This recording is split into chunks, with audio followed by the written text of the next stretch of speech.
नमस्कार, शाम के 7 बज चुके हैं। वक्त हो गया है खबर दमदार का। तमाम बड़ी खबरों के साथ हाजिर हूं मैं आपके साथ नलिनी पांडे और मैं हूं आपके साथ मेनका चौधरी। तो इस बुलेटिन में सबसे पहले बात कर लेते हैं मोदी सरकार के 9 साल पर बड़े कार्यक्रमों की। देश में पीएम मोदी के रैली समेत 51 कार्यक्रम इस वक्त तय किए गए हैं। 30 मई से 30 जून यानी कि भी अगले एक महीने में 51 कार्यक्रम करेंगे प्रधानमंत्री मोदी। यूपी और उत्तराखंड में कार्यक्रम प्रस्तावित हैं। कुल 51 रैलियों और जनसभाओं को संबोधित करेंगे। अलग अलग कार्यक्रमों में शिरकत करेंगे पीएम मोदी। 30 मई से 30 जून के बीच पूरे देश भर में ये कार्यक्रम होने हैं। यूपी उत्तराखंड में भी रैलियां प्रस्तावित हैं। 51 रैलियों में शामिल होंगे प्रधानमंत्री नरेंद्र मोदी।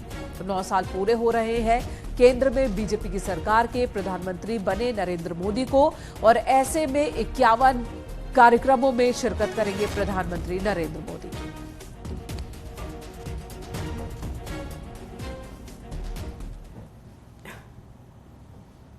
और देवरिया के सलेमपुर से बीजेपी सांसद रविंद्र कुशवाहा ने स्वामी प्रसाद मौर्य की तुलना जानवर से कर दी है।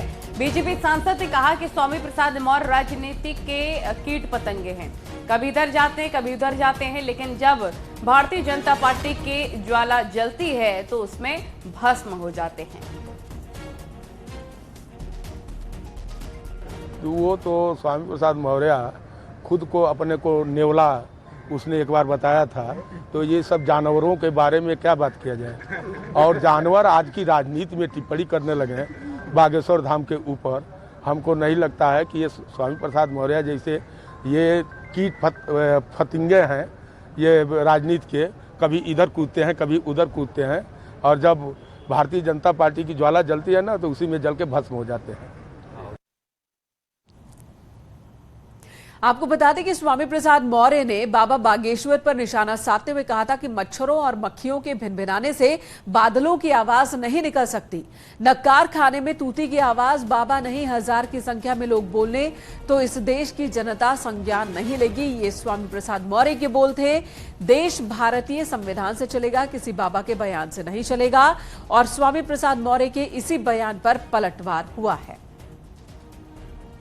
जिस तरीके से मैं कह रही हूँ बरसात में अगर मैं करती 6:30 तो मैं 7 नहीं करती। पतंगों के पर आ जाते हैं तो दिया में या लाइट में जल के मर जाते हैं, उसी प्रकार से 2024 के लोकसभा चुनाव में भाजपा की विदाई भी होना अब तय है। स्वामी जी, विश्व के दर्जनों देश तथागत के बताए हुए मार्ग पर चल रहे हैं और यहाँ पर भारत को हिंदू राष्ट्र घोषित करने की बात चल रही है। ये कभी संभव न था, न है, न आगे रहेगा। हमारा देश भारतीय संविधान से चल रहा है और भारतीय संविधान से ही चलेगा। भारतीय संविधान समाजवादी, पंथ निरपेक्ष, लोकतंत्रात्मक सोच पर आधारित है।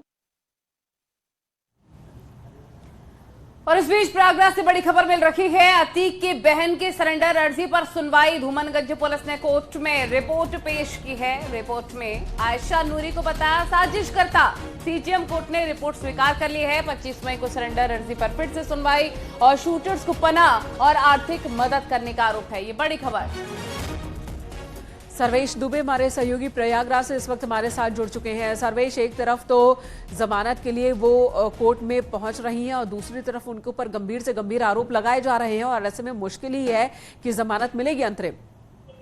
देखिए, मैं आपको बता दूं कि ये पूरा मामला ये है कि उमेश पाल शूटआउट केस में पुलिस ने विवेचना के दौरान माफिया अतीक अहमद की बहन आयशा नूरी को आरोपी बनाया था, और उसी मामले में अब सरेंडर अर्जी दाखिल की थी आयशा नूरी ने, और वो चाहती थी कि कोर्ट में वो सरेंडर करें और जमानत लें।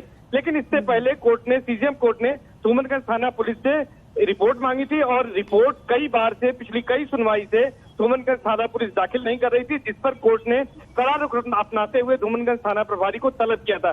और आज धूमनगंज थाना प्रभारी राजेश कुमार मौर्य ने अपनी रिपोर्ट पेश कर दी है।